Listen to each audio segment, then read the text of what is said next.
दोस्तों, इस साल की सबसे बड़ी एकादशी मोहिनी एकादशी, जैसा कि हमने आपको अभी स्पष्ट किया है कि इस बार मोहिनी एकादशी पर आपको कई तरह के शुभ योग देखने को मिलेंगे। ज्योतिष शास्त्र की माने तो इस बार बेहद शुभ योग मिल रहे हैं।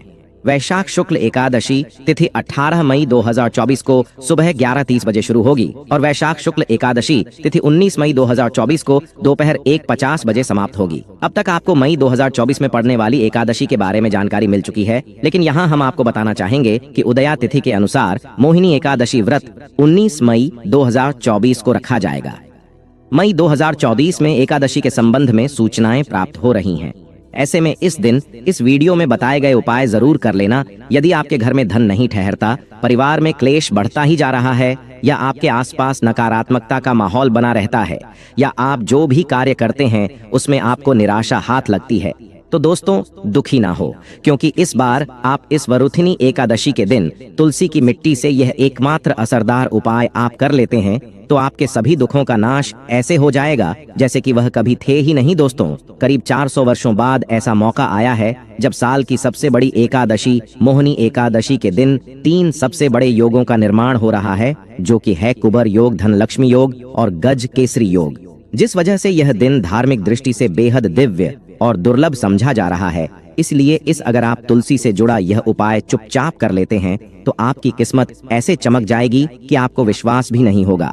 इसलिए कौन सा है वह जो आपकी किस्मत बदल देगा, जानने के लिए वीडियो को आखिर तक जरूर देखें। और दोस्तों, अगर आप भी अपने जीवन में महालक्ष्मी और श्री हरि विष्णु की कृपा पाना चाहते हैं तो वीडियो को लाइक करके कमेंट में जय श्री हरि जय महालक्ष्मी लिखना ना भूले। इस चैनल को भी सब्सक्राइब जरूर कर लें। मोहिनी एकदशी का व्रत रखने से मानव को सभी पापों से मुक्ति मिलती है और मोक्ष की प्राप्ति होती है। यही कारण है कि पति और पत्नी दोनों साथ मिलकर मोहिनी एकादशी का व्रत रखते हैं। मोहिनी एकादशी को पुण्यकरण के लिए सबसे अच्छा समझा जाता है। इसे भगवान विष्णु के सबसे प्रिय एकादशी में से एक समझा जाता है। जो मानव सच्चे मन से मोहिनी एकादशी का व्रत रखता है उसे बैकुंठ की प्राप्ति होती है। धार्मिक मान्यता है कि हर तरह के पापों और समस्याओं से छुटकारा मिल जाता है। तो दोस्तों, आइए अब जानते हैं तुलसी की जड़ की मिट्टी के चमत्कारी उपाय। दोस्तों, तुलसी न केवल एक पौधा है बल्कि तुलसी देवी है। सनातन धर्म में तुलसी गाय और पवित्र नदी को माँ का दर्जा दिया जाता है। जैसे कि गंगा माँ कहा जाता है, गाय को गौ माता कहा जाता है, उसी तरह तुलसी को तुलसी मैया कहा जाता है। तुलसी के हर पत्ते में साक्षात भगवान विष्णु का वास समझा जाता है। इस धरा पर जो भी देवता मानव रूप में वितरित हुए, उनमें से हर एक ने तुलसी की पूजा जरूर की है। जिस घर में इसका वास होता है वहां आध्यात्मिक के साथ सुख, शांत और आर्थिक समृद्धि स्वतः ही आती है।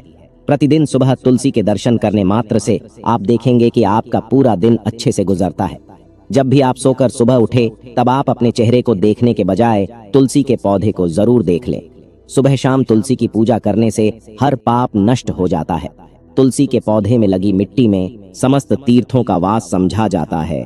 तुलसी जड़ में लक्ष्मी का वास समझा जाता है। इसके हर हिस्से में कृष्ण का वास समझा जाता है। दोस्तों, मंजरी में बजरंग बली का भाग समझा जाता है और भगवान विष्णु, कृष्ण प्रभु, श्री राम और हनुमान जी को बिना तुलसी पत्ते के भोग नहीं चढ़ाया जाता है और ऐसा भोग वे स्वीकार नहीं करते जिसमें तुलसी न हो। दोस्तों, वेद पुराण में कहा जाता है कि जिस घर में तुलसी का पौधा लगा हो उस घर में कभी भी किसी भी तरह के रोग नहीं आते। इसे सही में रखा जाए और नित्य इसका पूजन किया जाए तो उस घर में दोष सफल नहीं होता। और यह भी समझा जाता है कि घर में किसी भी तरह की बड़ी अनहोनी होने से पहले तुलसी का पौधा सोख लेता है, अर्थात तुलसी का पौधा उस बला को अपने पर लेता है और आपको माता की तरह सुरक्षा प्रदान करता है। खुद बलिदान देकर हम सभी की रक्षा करता है। इसीलिए हमें अपने घर में तुलसी का पौधा जरूर लगाना। दोस्तों, तुलसी की मंजरी उतारने से चल रही समस्याएं तत्काल दूर हो जाती हैं। कई लोग कर्जे के बोझ से परेशान हो जाते हैं। कुछ लोग की शादी होने में अड़चन आ जाती है तो तुलसी की मंजरी उतारने से उनके जीवन में चल रही सभी समस्याएं तुरंत ही दूर हो जाती हैं। जिस मानव के जीवन में समस्या है उसे ही उतारने के लिए बोले। तुलसी के पौधे में अनेक चमत्कारी गुण पाए जाते हैं। इसकी जड़ की थोड़ी सी मिट्टी, तुलसी के गिरे सूखे पत्ते और थोड़ी सी मंजूरी, इन तीनों को नहाने के पानी में डालकर आप स्नान करते हैं तो आपके जीवन में लगे सारे दोष समाप्त हो जाते हैं। ऐसे दोष मानव जीवन में आगे बढ़ते हैं। अगर आपको जीवन में आगे बढ़ने में कोई परेशानी आ रही है, कठिनाइयां आ रही हैं, लगता है कि सब कुछ रुक सा गया है तो इन्हें नहाने के पानी में डालकर नहा लें। तुलसी की जड़ की मिट्टी बहुत प्रभावी होती है। नहाने के पानी केवल इस मिट्टी को डालकर स्नान करेंगे तब भी आपके जीवन से बहुत सारे दोष समाप्त हो जाएंगे। आपके जीवन में बरकत आएगी। आपको आगे बढ़ने से कोई ताकत रोक नहीं पाएगी। दोस्त, तुलसी की जड़ की मिट्टी का तिलक लगाने से हर क्षेत्र में आपको सफलता मिलनी शुरू हो जाती है। इससे आपकी सम्मोहन शक्ति बढ़ती है। ऐसा तिलक लगाने से आपका दुर्भाग्य सौभाग्य में बदल जाएगा। दोस्तों, हर रोज तुलसी का पत्ता हमें खाना चाहिए। जो मानव ऐसा है उसके पूरे जीवन भर सर्दी, खांसी, जुकाम, बुखार ऐसी बीमारियां नहीं होती, परंतु इसे करते रहे, बीच में छोड़े नहीं। जिन लोगों को मौसम बदलते ही सर्दी जुकाम हो जाता है, बुखार आ जाता है, मौसम बदलते ही तबीयत खराब होनी शुरू हो जाती है, ऐसे लोग और को उपचार लेने की आवश्यकता ही नहीं है।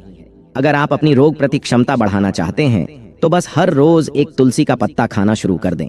ध्यान रखें, रविवार को तुलसी के पत्ते कभी भी तोड़े नहीं जाते, तो एक दिन पहले के दिन 2 पत्ते तोड़ के, ताकि रविवार दिन आपको पक्का तोड़ना ना पड़े। दोस्तों, वैसे अमावस्या, पूर्णिमा और एकादशी के दिन तुलसी के पत्ते नहीं तोड़े जाते, और बिना स्नान किए हुए तुलसी को तोड़कर जो मानव पूजा करता है वह अपराधी होता है।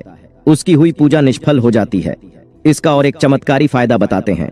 अगर आप निर्धारित संख्या में 6 महीने तक तुलसी के पत्ते खाते हैं, निर्धारित संख्या मतलब अगर आपकी संख्या में खा रहे तो रोज 4 पत्ते ही खाने हैं, और अगर आप 5 संख्या में खा रहे हैं तो आपको रोज 5 की संख्या में ही खाने हैं, और दिन में एक बार सुबह स्नान करने के बाद, भगवान का पूजन करने के बाद, और इस पूरे काल में आपको ब्रह्मचर्य का पालन करना होगा। देखना, गरिमा महिमा सहित 8 तरह की सिद्धियां हासिल हो जाएंगे। हमने पौराणिक कथाओं में सुना है कि हनुमान जी हवा में उड़कर कहीं भी आ जा सकते थे।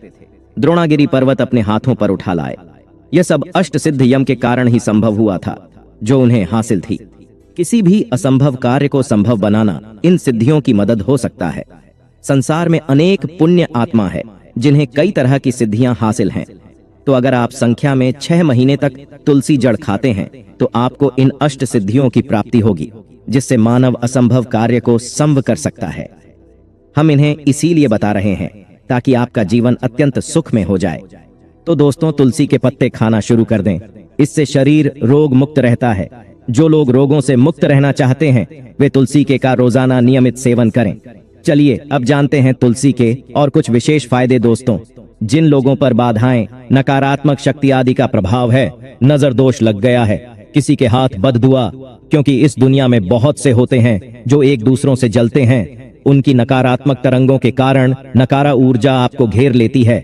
अगर आप दुर्भाग्य से घेरे हैं, भाग्य आपका साथ नहीं दे रहा है, घोर निराशा छा गई है, घोर संकट रहते हैं, आपके अपने भी पराये हो गए हैं, आपको कुछ समझ में नहीं आ रहा कि क्या किया जाए, तो आप तुलसी के पत्ते की माला बनाकर बजरंगबली और भगवान श्री राम की मूर्ति या तस्वीर पर 11 दिन तक लगातार चढ़ा, बड़े से बड़े संकट, परेशान या कर्जे का बोझ तक दूर हो जाएगा। 1 हफ्ते में ही इसके परिणाम मिलने शुरू हो जाएंगे और 1 महीने में पूरे तरीके से आप संकट मुक्त हो जाएंगे। इसमें से उपाय भी आप कर और पूरे विश्वास और सकारात्मक बल के साथ करें। यह कोई हवाई बात नहीं है, बिल्कुल कारगर उपाय है। जब आप तुलसी के पत्ते हनुमान जी या प्रभु श्री राम को चढ़ाते हैं तब हनुमान जी आपके कार्यों को सफल करने के लिए विवश हो जाते हैं। व्यापार में नुकसान से बचने के लिए हर शुक्रवार को तुलसी में कच्चा दूध अर्पित करें। मिठाई का भोग लगाएं। भोग लगाने के बाद बचा हुआ प्रसाद किसी सुहागन को दान कर दें। ऐसा से बिजनेस में लाभ के योग्य बनने लगेंगे। दोस्तों, आपके घर में जो तुलसी पौधा लगा है, एक बार देखना कि आपने उसे किस दिशा में रखा है। तुलसी से शुभ परिणाम हासिल करने के लिए उसे उचित दिशा में रखना आवश्यक होता है। तो तुलसी पौधे को अगर आप उत्तर की तरफ रखते हैं तो इससे धन की प्राप्ति होती है। इससे आपके घर में धन आता रहेगा, बशर्ते आप उसकी अच्छे से देखभाल करें, नियमित पूजन करें। तुलसी का पौध अगर आप पश्चिम में रखते हैं तो घर में सुख, शांति और वैभव का वास होता है। अगर पूर्व की तरफ रखते हैं तो निरोग माया हासिल होती है और इससे शत्रु नाश हो जाता रहेगा। दोस्तों, इसी के साथ तुलसी से जुड़े कुछ चमत्कारी उपाय जिन्हें आप अपनी के अनुसार जरूर करें। तुलसी की पत्तियां जब सूख जाएं तो आप उन पत्तियों को अपने नहाए के पानी में इस्तेमाल कर सकते हैं। नहाने के पानी में तुलसी डालने से शरीर से नकारात्मक ऊर्जा का वास नहीं होता। साथ ही आप अगर भगवान कृष्ण के बाल स्वरूप की पूजा करते हैं तो उसमें आप तुलसी के सूखे पत्तों का इस्तेमाल कर सकते हैं। महालक्ष्मी की कृपा हासिल करने के लिए लाल रंग के कपड़े में तुलसी की सूखी पत्तियों को बांधकर उस स्थान पर रख दें जहां आप अपना रखते हैं। ऐसा करने से मां लक्ष्मी की बनी रहती है। मानव को आर्थिक समस्या से जूझना नहीं पड़ता है, मानव की आर्थिक उन्नति होती है। तो दोस्तों, आइए अब आपको सुनाते हैं इस एकादशी से जुड़ी पौराणिक कथा, जिसको सुनने मात्र से आपकी सभी मनोकामनाएं पूर्ण हो जाएंगी। काल में मुचकुंद नाम का राजा राज्य करता था। वह बड़ सत्यवादी तथा विष्णु भक्त था। उसका राज्य बिल्कुल निष्क था। उसकी चंद्रभाग की एक कन्या थी, जिसका विवाह राजा का पुत्र शोभन से कर दिया। राजा मुचकुंद एकादशी का व्रत बड़े ही नियम से करता था और उसके राज्य में सभी कठोरता से इस नियम का पालन करता थे। एक बार मार्गशीर्ष माह में राजकुमार शोभन अपने ससुराल आया हुआ था। उस दौरान इस एकादशी का व्रत आने वाला था कि पत्नी चंद्रभागा ने सोचा कि मेरे पति तो बड़े कमजोर हृदय के हैं, वे एकादशी का व्रत कैसे करेंगे, जबकि के यहाँ सभी को व्रत करने की आज्ञा है। चंद्रभागा ने पति को बताया कि यहाँ जीव जंतु भी एकादशी के दिन भोजन नहीं करते हैं। ऐसे में अगर राज्य का दामाद ही व्रत नहीं करेगा तो उसे राज्य के बाहर जाना पड़ेगा।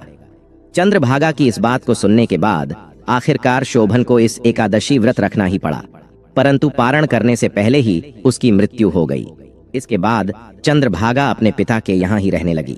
यहाँ रहकर जा पाठक व्रत करती थी। वहीं एकादशी व्रत के प्रभाव से शोभन को अगले जन्म में देवपुर नगरी का राज्य हासिल हुआ, जहाँ धन धान्य और ऐश्वर्य की कोई कमी नहीं थी। एक दिन मुचकुंद के नगर के ब्राह्मण ने शोभन को देखा तो उसे पहचान लिया। ब्राह्मण नगर को लौट चंद्रभागा को पूरा वाक्य बताता है। चंद्रभागा ने बताया कि वह पिछले 1 साल से एकादशी व्रत कर रही है। इसके प्रभाव से पति शोभन को पुण्य फल की प्राप्ति होगी। चंद्रभागा के पास जाती है और उसे का समस्त पुण्य सौंप देती है। इसके बाद महालक्ष्मी की कृपा से दवपुर में सुख सौभाग्य और समृद्धि में वृद्धि होती है और चंद्र शोभन साथ रहने लगते हैं। तो दोस्तों, यह थी इस एकादशी से जुड़ी सभी महत्वपूर्ण जानकारियां और उपाय, जिनको आपको इस बार जरूर करना चाहिए। तो दोस्तों, आपको जानकारी कैसी लगी हमें कमेंट में जरूर बताइए। दोस्तों, हमारे इस चैनल को सब्सक्राइब जरूर कर लें ताकि ऐसे ही ज्ञानवर्धक जानकारी सभी तक पहुंच सके। आप सभी लोगों का हृदय से आभार, धन्यवाद।